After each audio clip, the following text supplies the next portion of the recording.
Hello and welcome to another episode of Lasting Transformation with me, Alan Parry, the author of How to Remove Trauma Response, a Memory Reconsolidation Guidebook for therapists and coaches.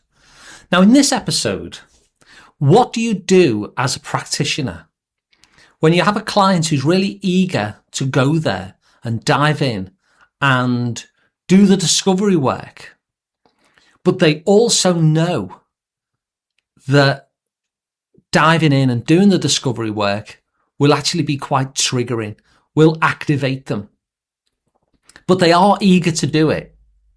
What do you do as a practitioner to kind of hold those competing interests? That on the one hand, they really want to dive into the work. They really want to explore why this problem is necessary to part of their system, but they also know that as they really do connect with that and start to really explore that it could be emotionally flooding. It could be activating to a sense that just is too much. How do you handle that as a practitioner? Well, the first thing I'm going to say about activation, just as a side note really, is that when it comes to memory reconsolidation, when it comes to actually triggering the brain mechanism, the formula for that is to activate the relevant emotional learning, the one that's keeping the problem alive, and then facilitate some kind of mismatch experience. But it's worth saying, that the activation necessary for that aspect of the work when you come to reconsolidate doesn't actually have to be a big, heavy activation at all. The whole point of the activation is simply to let the brain know which neural pathway we're working on. Think of it like you're in a word processing document. You could just start typing away. And if you start typing away, then the words are just going to end up anywhere. But if you wanted those words in a particular place, you'd click, wouldn't you? You'd click in that place so that the computer knows that that's where the words are going to go that you start typing. You'll click there. Now, when you click there, you just need to do a gentle click, because the job of the click is just to say, we're working here, not just any old place. Right here is where we're working. And the job of activation when you actually do memory reconsolidation is the same. It's just to say to the brain, hey, we're working on this neural pathway, this one that we've just clicked on, this one that we've just activated. And so just like with your mouse, you can just press it with your finger. You don't need to get a mallet out of the cupboard or anything like that. The activation doesn't need to be a particularly heavy one. And so here as well, when it comes to actually doing the reconsolidation part of the work, where the update actually happens, you can have just a low level activation. And this is why, for instance, there are a whole range of techniques and approaches that can do this kind of work, which deliberately have minimal activation. So things like the flash technique or 4 blinks or the rewind technique, they're all actually designed to keep that high level activation at a minimum. And within the Coaching Academy, we look at a number of approaches whereby we can actually deliberately make choices in terms of the work that we're doing and how we're doing it to keep the activation present, but really low level. What I'm talking about here, though, is that's like a little side like a side tangent, I suppose, because what we're looking at here isn't so much the reconsolidation stage itself. When we're doing memory reconsolidation work, I always think of it as in 3 stages. First, we want to establish what the problem is that the client wants to change. And in that, we want to really kind of get quite granular and enrich that. And so we try and get nice and specific and situational. But we also want to find out why the problem makes sense. Even if on the face of it, it doesn't seem like it makes sense. Our stance is always that it makes sense. And it always does, because there's a part of the system that wants to keep the problem. There's a part of the client's system that's basically saying, we need to keep this problem. I need to keep you away from the change that you want. Because from my emotional learning and what I've learned on this journey through life, what I've learned is that to keep you safe, we need something else. And if I were to let you get this change and I were to let you let go of the problem, things would just be far worse. You'd be swapping this terrible problem for an even terribler problem, and who wants that? So a big part of our work then, if we're going to activate the emotional learning that's keeping the problem alive, as practitioners, we need to help the client discover what it is, what that emotional learning actually is. We need to discover what it is that we need to mismatch. And it's in that discovery stage that sometimes if a client wants to go there and say, I really want to explore this, but they might know at the same time that it could actually be quite emotional, maybe too emotional, they're not sure. And they convey that to you. And in fact, sometimes you can even spot it in the client that, okay, they're insistent that they want to go there, but you can see the agitation. What do you do about that? Well, I'm going to tell you what I do about that most commonly. There's a number of things you can do, of course. But what I use is something that I think I came up with, but you never know, do you? Because ideas happen simultaneously and independently. Sometimes ideas happen and it's based on something that you've seen somewhere. So maybe that's true. But I think I came up with this. And I call it the thermometer technique.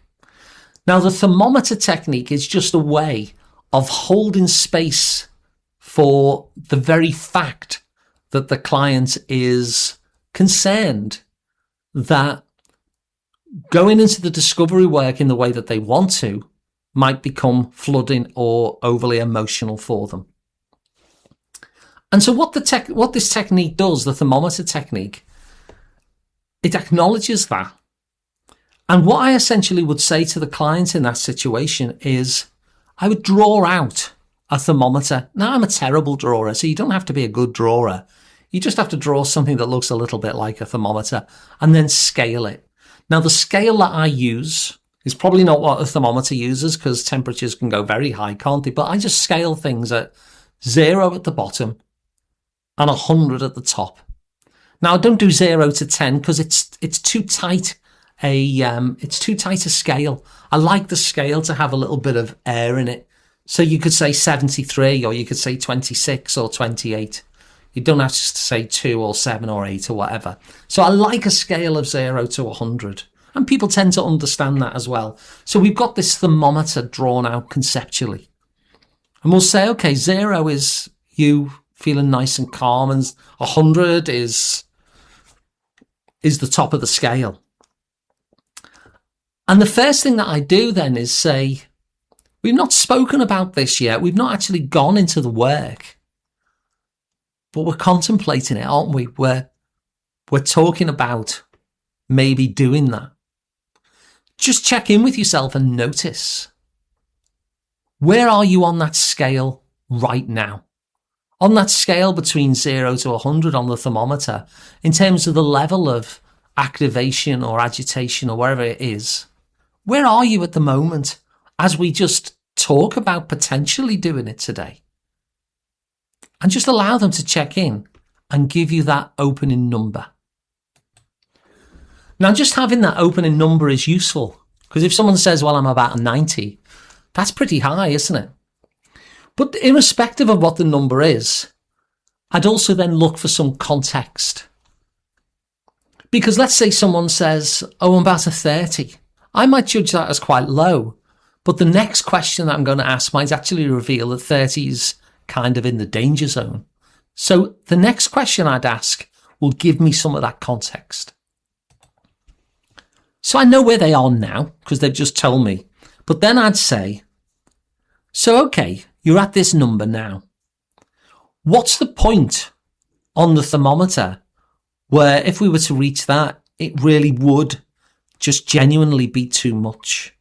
Like the point that we don't ever want to reach. We want to make sure that you don't get to that number.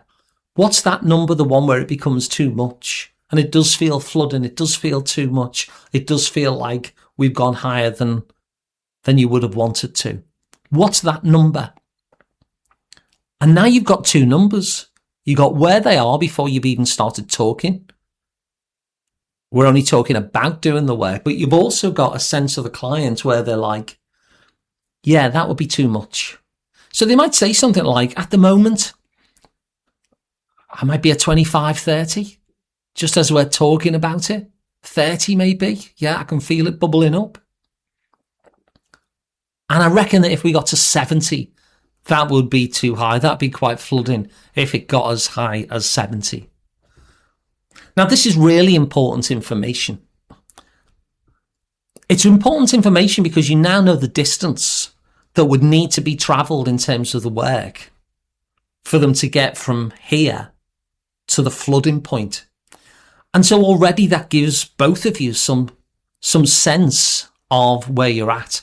So if, for instance, they said I'm at 25 now, but 70 would be too much, well, you've got quite a range there, haven't you? You've got quite a distance before you even get to that point. But if they said I'm at 45 and 70 is going to be too much, you know that you're already, before you even start, you're quite close to the flooding zone. And so you as a practitioner can make some decisions about whether you actually start doing that work at that moment. Maybe you actually judge that 45 is simply too high at that point. And so you might make a decision either to reschedule that work or to actually do something which is specifically intended to just lower that level of concern and agitation in the here and now. So you can actually begin the work at a lower base. And you might still do it that day, but you might not. But you'd certainly start looking at ways in which to bring that initial level of activation down. So you've got that separation between where they are and where would be too much. So already just with this thermometer technique, you've got a device. You're making it very clear to the client, this is important. I'm looking after you. We're looking after each other. We've got this tool that we can use that is going to ensure that you're not going to get flooded. Now, just the existence of the thermometer can in itself be something, and I've experienced this quite a lot, where the client starts off at 30. And as we're really exploring how the thermometer works and how we're going to manage it, ooh, that's good. That's starting to ease, actually. It was a 30, but now it's come down to like a 25, or it's come down to a 20. So even the existence of the thermometer can really help. But if not, you can at least start to address the fact that we're already maybe at too high a point, too close a point to the flooding zone. And that allows you as a practitioner to address that base number and look to do some exercises to bring that down before you consider moving forward. And so both of you are so well informed simply from these two questions.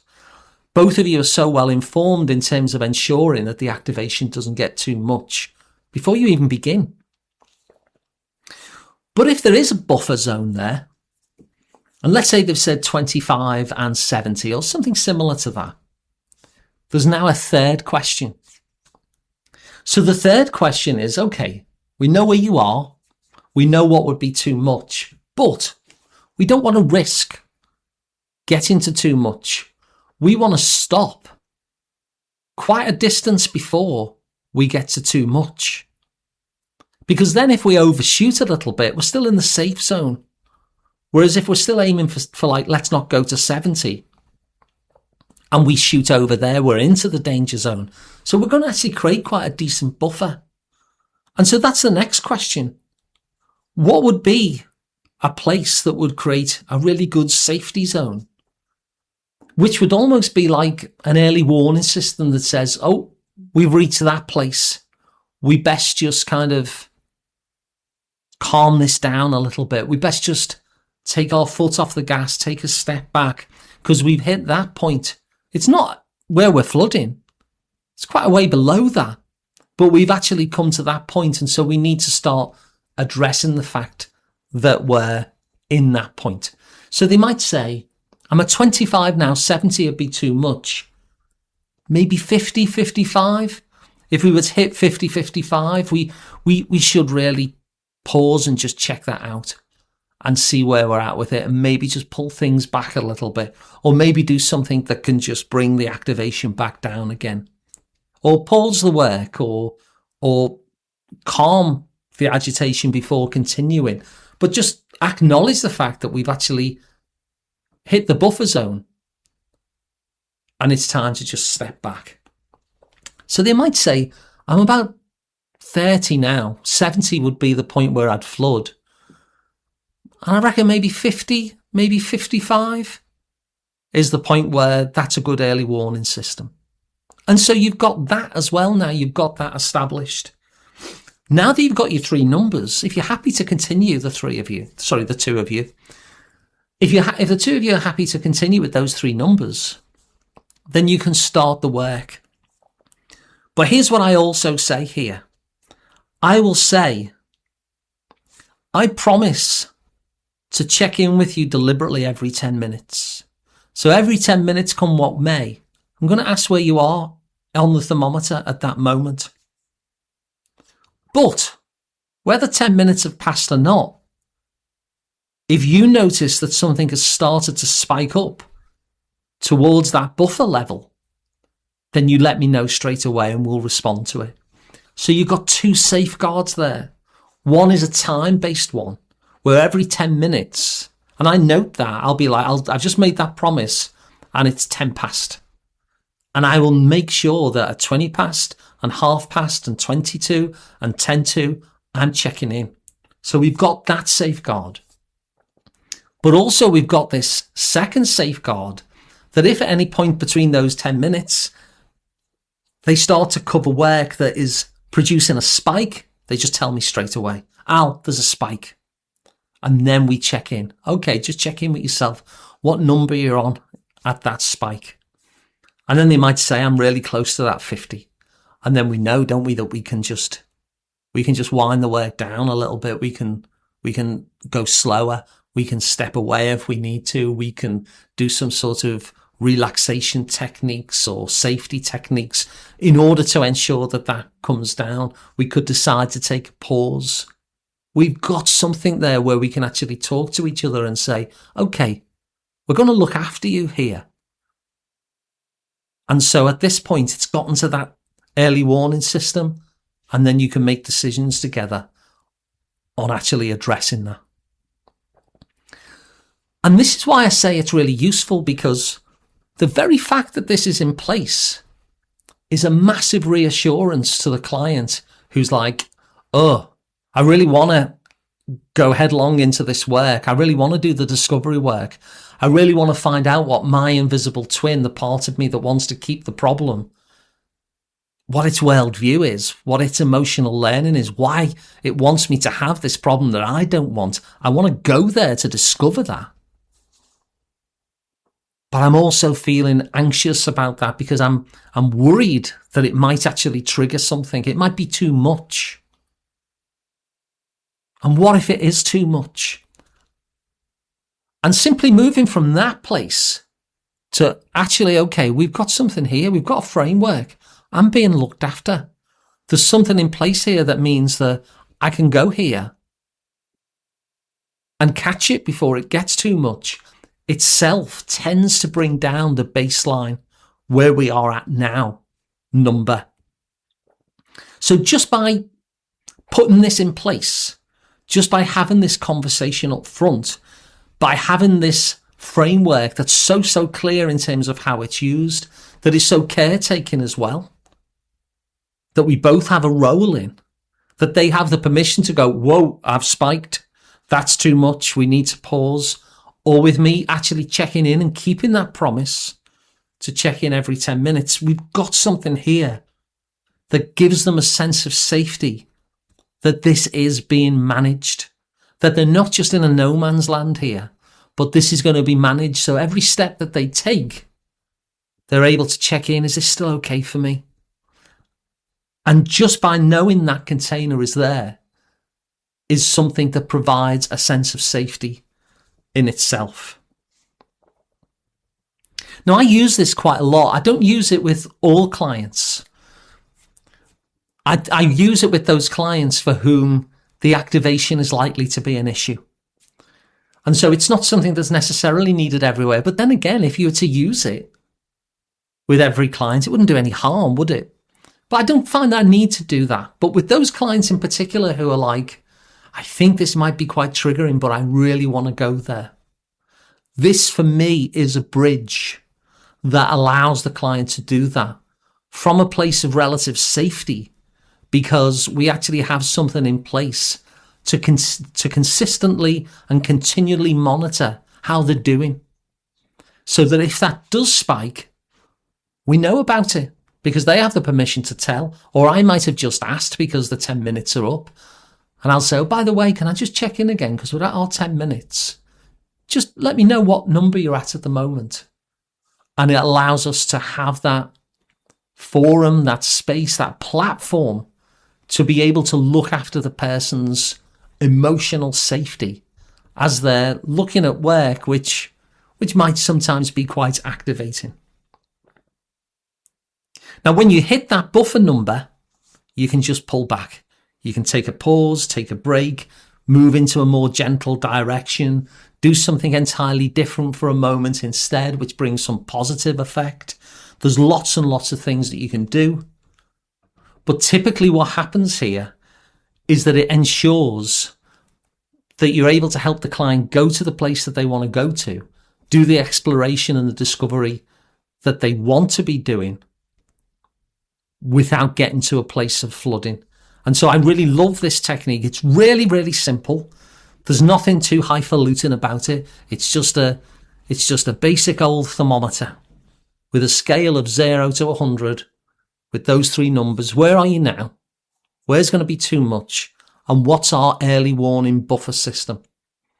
And then they have permission to say something spiked, and I make a promise that I'll be checking in with where they're at every 10 minutes. And just the fact that that's there provides safety and a felt sense of safety and being looked after in the first place. So I hope that's been useful. It's one of the many approaches and techniques we have inside of the Memory Reconsolidation Coaching Academy. And if you're interested in getting consistent client wins, of breaking out of that sense of hit and miss, like why did it really work so well with the last person, and I'm doing the exact same thing seemingly with this person, and it's not working here?